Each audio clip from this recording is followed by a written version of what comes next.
Hello, नमस्ते. प्रणिपात विद्यार्थी मित्रांनो, मी अभिषेक Savarkar, engineer अभि या यूट्यूब चॅनलवर तुमच्या सर्वांचे पुन्हा एकदा मी मनापासून स्वागत करतो. तर आजच्या व्हिडिओमध्ये आपण पाहणार आहेत जे की अत्यंत महत्त्वाचा आणि बेसिक आहेत. अत्यंत महत्त्वाचा आणि बेसिक आहेत आणि ते तुम्ही 7व्या ते 8व्या वर्गापासून शिकत येतात. आणि जे मी शिकवणार आज तुम्हाला तो एक लॉ आहे आणि तो अत्यंत महत्त्वाचा आणि बेसिकसुद्धा आहे, जो तुम्ही शिकत आलेले आहात 7वी 8वीपासून. आणि विशेष करून 11वी 12वीमध्ये त्याचं मला आशा असेल की तुम्हाला सविस्तर डिटेल्समध्ये शिकवलं असेल. जर डायरेक्टली ITI करणारा विद्यार्थी असला 10वी नंतर तर तो याला त्याच्या 2 वर्षाच्या सिलेबसमध्ये शिकवतो. जर तो त्याच दिवशी गैरहजर असला शिकवण्याच्या दिवशी किंवा नाही शिकवत असेल ITIमध्ये, तर असे काही म्हणजे त्यांचं बेसिक क्लिअर नसतात. तर त्यासाठी मी बेसिकचा व्हिडिओ घेऊन आला. हा जो व्हिडिओ आहे, हा जो लॉ आहे मी जो शिकवणार तुम्हाला आज, तो तुम्हाला 10वीचे विद्यार्थी असो की 7वी 8वीचे असो किंवा 11वी 12वीचे असो, की ITI असो, डिप्लोमा असो किंवा BTechचे विद्यार्थी असो किंवा डिग्री डिप्लोमा होल्डर असो किंवा ITI डिप्लोमा होल्डर असो किंवा 8वी 9वी 10वी, या सर्वांसाठी तो उपयोगी पडतो. ओम्स लॉ जो आपण पाहणार आहे, तो आपण पाहणार आहे आज ओम्स लॉ.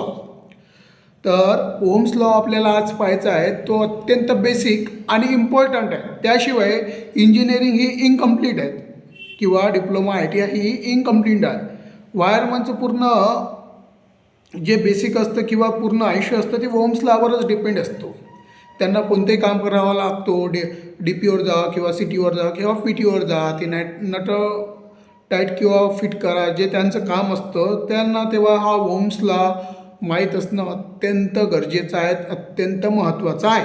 आपण आज तोच पाहणार आहेत, ओम्स लॉ. याबद्दल डिटेल्स माहिती आपण घेऊयात, जे की अत्यंत म्हणजेच कमी जास्त 15 ते 20 मिनटापर्यंत जाऊ शकतो व्हिडिओ. तर व्हिडिओ स्किप करू नका, जेणेकरून तुम्हाला जो महत्त्वाचा भाग आहे तोच तुम्ही स्किप करसाल.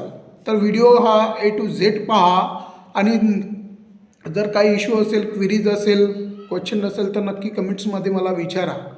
आणि माझंही काही चुकलं तर नक्कीच मला कमेंट्समध्ये सांगा.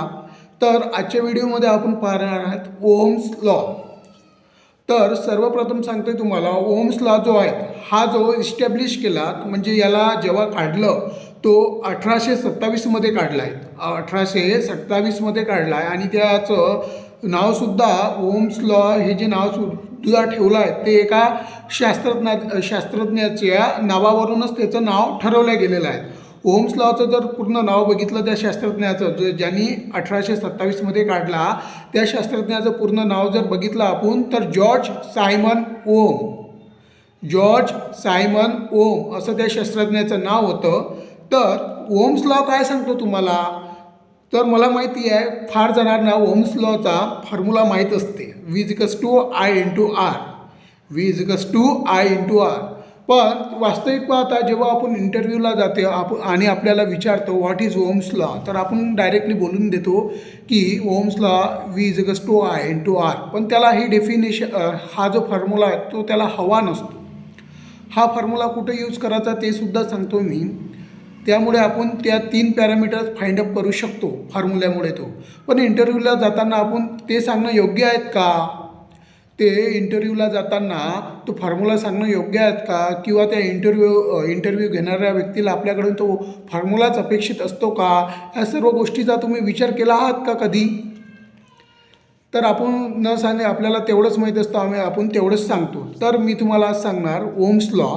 तर ओम्स लॉ काय असतो, जेव्हा एका कंडक्टरमधून हा करंट फ्लो होत असतो, एका कंडक्टरमधून करंट हा वाहत असतो आणि त्या स्थितीला तापमान, टेम्परेचर हे स्थिर असतो, त्या स्थितीला तापमान हे स्थिर असतो, तेव्हा वाहणारा जो करंट आहे हा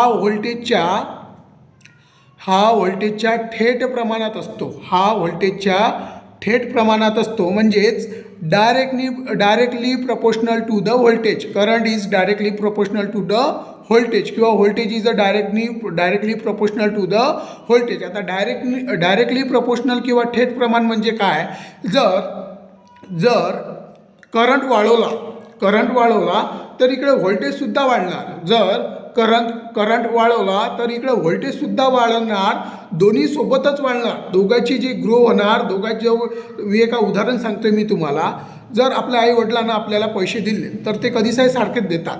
म्हणजे आपली बहीण किंवा आपला भाऊ असं कन्सिडर करा आणि तुम्ही स्वतः आहे, तर त्यांना दोघांना 10-10 रुपये दिले, तर तुम्हालासुद्धा 10 रुपये दिले, तर ते कसे झाले, सारखे प्रमाणात झाले. म्हणजेच ते कसे झाले, डायरेक्टली प्रोपोर्शनल झालेत. म्हणजे डायरेक्टली प्रोपोर्शनल झाले, त्या गोष्टीला थेट प्रमाणात किंवा डायरेक्टली प्रोपोर्शनल म्हणतात.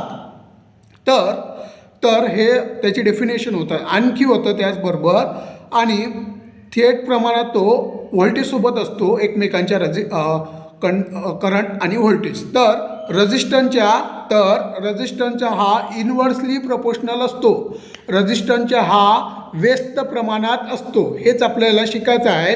रेझिस्टन्सच्या हा व्यस्त प्रमाणात असतो. तर व्यस्त प्रमाण म्हणजे काय ते सुद्धा सांगतो. जर आता तुमच्या आईवडिलांनी तुम्हाला 10 रुपये दिले आणि तुमच्या मित्राला 5 रुपये दिले, तर याचं प्रमाण कसं झालं आहे, अर्ध झालेलं आहे.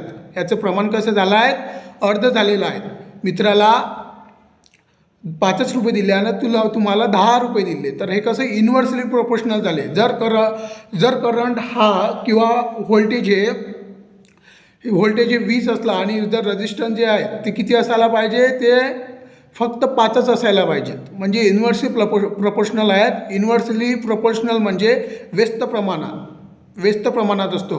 करंट व्होल्टेज वाढतो तर रेझिस्टन्स हे कमी होतो, किंवा रेझिस्टर जर वाढलं तर हा करंट जो आहे, व्होल्टेज जे आहे ते कमी होतो. हे कसे आहेत, इन्व्हर्सली प्रोपोर्शनल आहेत. कोणाच्या, तर दोघांच्याही असू शकते. व्होल्टेज आणि करंटच्या दोघांच्या हे रेझिस्टन्स जे आहेत ते इन्व्हर्सली प्रोपोर्शनल असतो. तर हे झालं ओम्स लॉ. तर मी तुम्हाला एक फायनली त्याची डेफिनेशन सांगतो, जे की इंग्लिशमध्ये आहेत बुकामध्ये. तर ओम्स लॉ का म्हणते, Ohm's law is state that current flowing through conductors is directly proportional to the voltage across the conductor when the physical condition of the